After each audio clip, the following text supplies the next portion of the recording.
Good afternoon, ladies and gentlemen. It is the pleasure to be able to present this seminar. Before I begin, I would like to introduce myself. My name is Cynthia Umbo. I'm a lecturer at Animal Husbandry Faculty of Samratulangi University, Manado, North Sulawesi, Indonesia. In this opportunity, I would like to present about our research with the title The Effect of Agricultural Credit Policy and Cattle Raising Business Input Productivity on Farmer Household Welfare. My partner, Jolanda Kitsia Juliana Kalangi and Bernard Di Rosari. Well, ladies and gentlemen, the background our research, like this picture, farmers' household act as a producer and consumer which maximize satisfaction or utility and receive profit from their agribusiness production. And the farmer household's decision to allocate their income for production activities and consumption expenses is a household economic behavior. The farmer household decision to allocate total income, which includes to credit for food, non-food investment, is a household economic behavior with the household economic system, like this picture.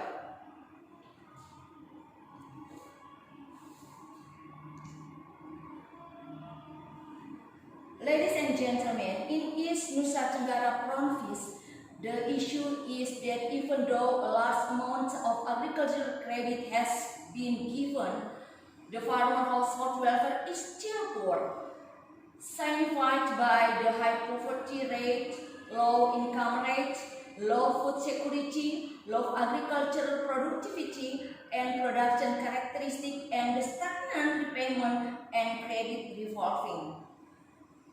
So, the purpose of this study was to analyze the allocation of agricultural credit by farmer households and the effect of changes in agricultural credit policies and changes in input productivity on farmer households, production, income, and welfare.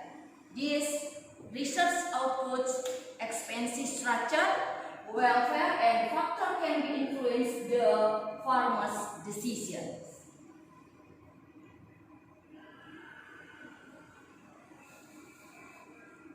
And then methodology.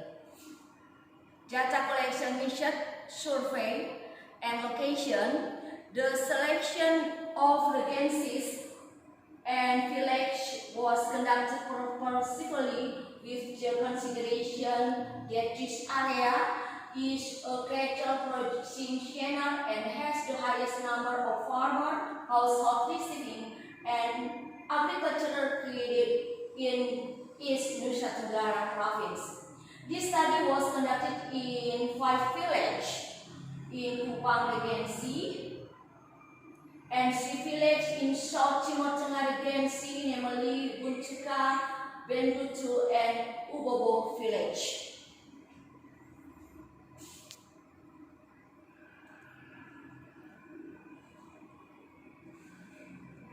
Now I explain about the allocation of agricultural credit by farmer households. And before I explain about it, I want to explain about household sample, like this table, household sample, and dry land and wetland, like this.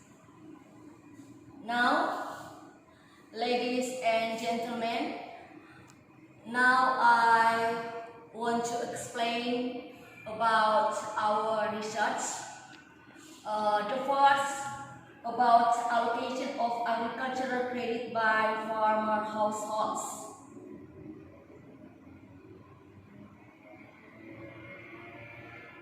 For data analysis can be shown like this.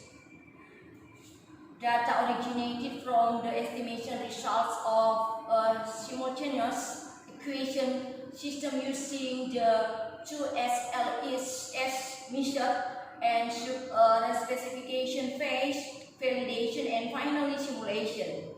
The simulation employed in this study were: one, a simulation where there was a 25 increase in agricultural credit; two, a simulation where there was an increase in cattle raising input productivity by 20%; and three, a combined simulation where there was a 25 increase in agricultural credit and a 20% increase in input productivity.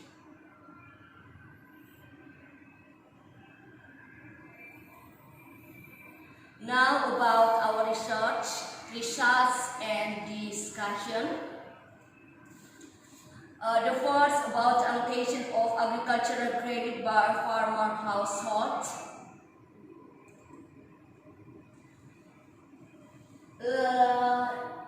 Can we show this table?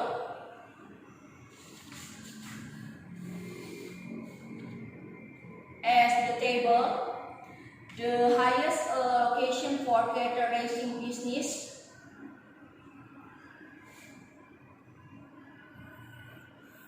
at 3%, and then investment about 6%, and then non-cattle agribusiness about 4%, and the lowest allocation for non-food consumption about 1%. And for credit repayment,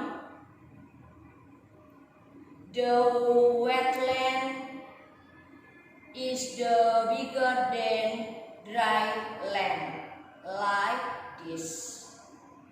Okay? Well, ladies and gentlemen, now we show the table about the effect of agricultural credit increase, like this.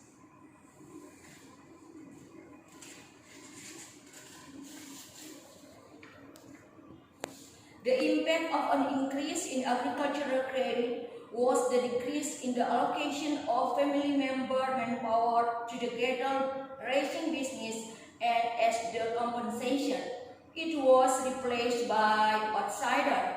The decreased manpower in the cattle raising business was redirected to other agribusiness.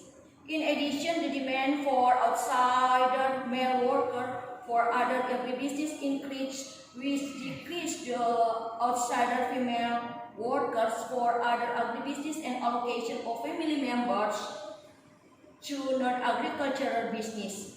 The effect of an increase in the cattle raising business cost and a small increase in sales was that the income from the cattle raising business decreased. The decrease in income from the cattle raising business led to a decrease in the overall household income, even though there was an income increase from other agribusiness and non-agricultural income. However, the difference was relatively marginally, so the household income decreased. The decrease in household income led to a decrease in the total household expenses, both consumption expenses and investments. The decrease in household expenses indicated a decrease in welfare. This signifies that agricultural credit policies alone are insufficient. Support from other policies and other factors such as the availability of cattle raising business technology to improve productivity and production. Ladies and gentlemen, next, now I want to talk about the effect on increased cattle raising business input productivity. The simulation, the input productivity increased 20%. Okay, like this table, or show the table like this. The effect of changes in cattle raising business input productivity is that it would reduce the farmers' dependence on agricultural credit availability. Changes in agricultural credit and the allocation had a negative value. However, it increased the cattle production, both cattle sold and those still kept. The utilization of feeder calves and feed were reduced, but instead, for veterinary drugs, it increased. The use of manpower from within the family decreased and was redirected to other business. The table shows change of the allocation of family member manpower, male manpower, and other family members to other agribusiness and non-agricultural business, reflects an household response to the increase in input productivity. This means that the increase in input productivity used in the cattle raising business changed the household's decision in allocating their available human resources.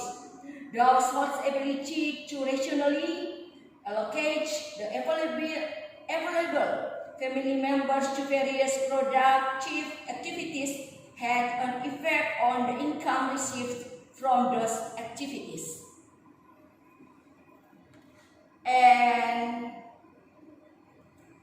then, ladies and gentlemen, I will explain about the effect of an increased agricultural credit and cattle raising business input productivity.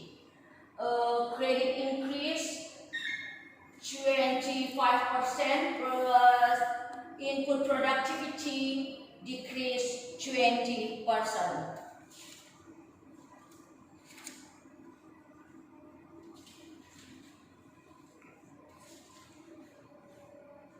Like this.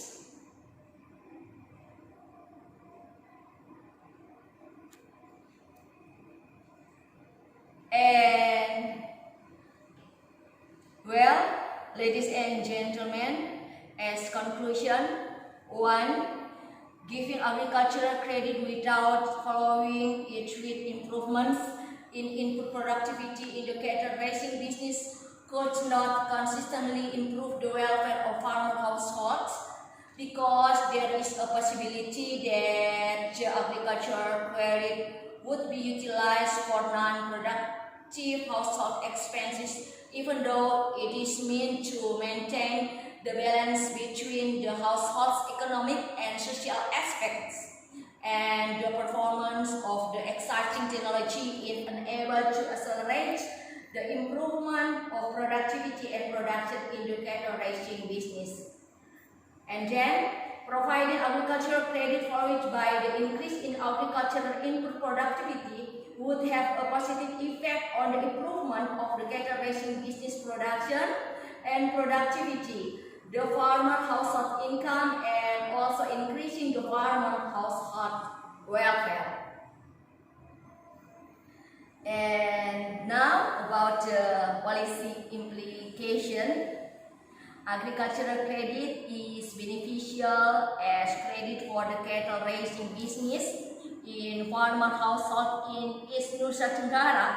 Therefore, the agricultural credit policy is still needed to accelerate the advancement of the cattle raising business, but it be followed by improvement in the cattle raising business input. And improvement in the cattle raising business input both from the farmer household internal external elements. Improvement of input productivity from the internal element of the farmer household is the improvement of the knowledge and skill in the cattle raising business and a more commercial business outlook. Improvement of input productivity from the external element is the availability of better breeding technology, feed, and veterinary drugs, and also support in product marketing. Well, ladies and gentlemen, thank you for your kind attention to join the presentation.